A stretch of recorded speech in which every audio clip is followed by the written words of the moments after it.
හරි ඉතින් හැමදාමත් වගේ සාදරයෙන් පිළිගන්නවා පිජන් පැරඩයිස් අපේ YouTube channel එකත් එක්ක එකතු වෙලා ඉන්න ඔයාලා හැමෝම.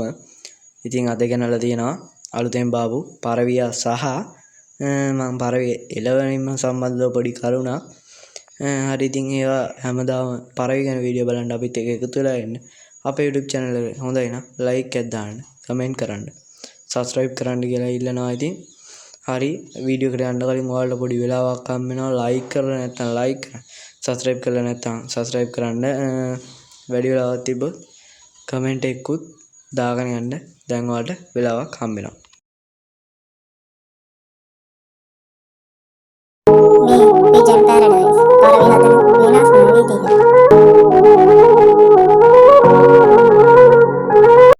හරි ඉතින් පරවිය පෙන්වන්න කලින් ඔයාලට එළවන ඒ සීන් ටික කියලා ඉන්න. ඉස්සෙල්ලාම ඔයාලට මතක ඇති මම කලින් කිව්වා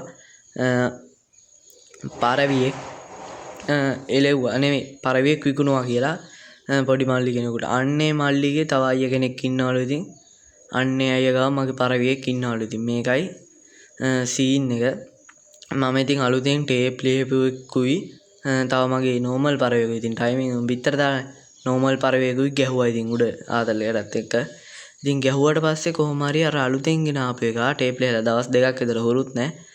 ගිහිල්ලා තියෙනවා වෙන ගමක. ඉතින් ගෙදරකට. ඊට පස්සේ ඒ මල්ලිගේ ළඟ ගෙදරකට. ඊට පස්සේ ඉතින් මම කිව්වා ඒ අයියෙන් අහලා බලන්න කියලා. ඊට පස්සේ අහලා බලලා ඉතින් බෑ කිව්වොත් අනිවාර්යෙන් අදිනවා. එහෙම වීඩියෝ එකත් ඔයාලට ගේන්න හිතාගෙන ඉන්නවා. ඉතින් සහ ඒ මල්ලි කිව්වා තරඟට පරිවෙලවමු කියලා. අනිවාර්යෙන් තරඟට පරිවෙලවනවත් කියනවා. ඒ කියන්නේ එලවනවා කියන්නේ යාලා ඒ ගම් දෙකේ හරි මැදින් ඉතින් අපි ගහනවා. ගහනකොට අපේ ගෙදර යාලගේ පරවි ජෝඩුවත් එක්ක අපි පරවි ජෝඩුව આવොත් අපිට පරවි යාලා ගෙදර ගියොත් යාලට පරවි. ඒකත් මං ගේනවා. හරි ඉතින් බලමු අලුතෙන් එකතු වෙච්ච සමාජිකයා කවුද කියලා.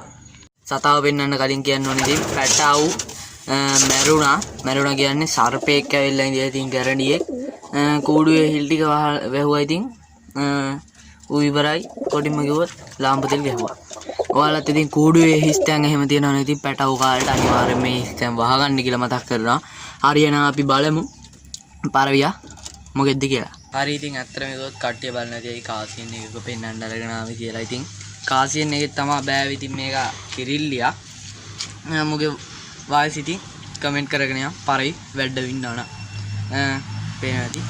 මම අල්ලගත්තේ මං අර කිව්වේ ක්‍රම දෙකක් තුනක් තියෙනවා කියලා වහල්ටවත් පරි බාන. අන්නේ දෙවෙනි ක්‍රමය. ඒ කියන්නේ කැම බිමට දාලා. ඉතින් ඒ වීඩියෝ එක ඔයාලා බලන්න නැත්නම් මම ඩිස්ක්‍රිප්ෂන් එකේ link එක දාලා තියෙනවා. ඕනනම් ගිහිල්ලා බලන්න පුළුවන්.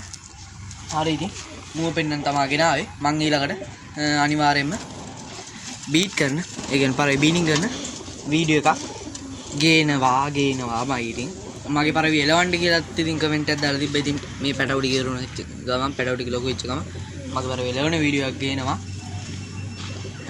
පේනවා ඇති. ඉතින් මෙන්න ඉන්නවා අලුත් සමාජිකයෙක් කිව්වට. ඉතින් සත් තුනක් විතර බාලා මට මුව අමතක වෙලා තිබ්බේ පෙන්නන්න. ඒකයි වලට පෙන්නන්න ගෙන. හරි එහෙනම් අදට අපි ගිහිල්ලා එන්න.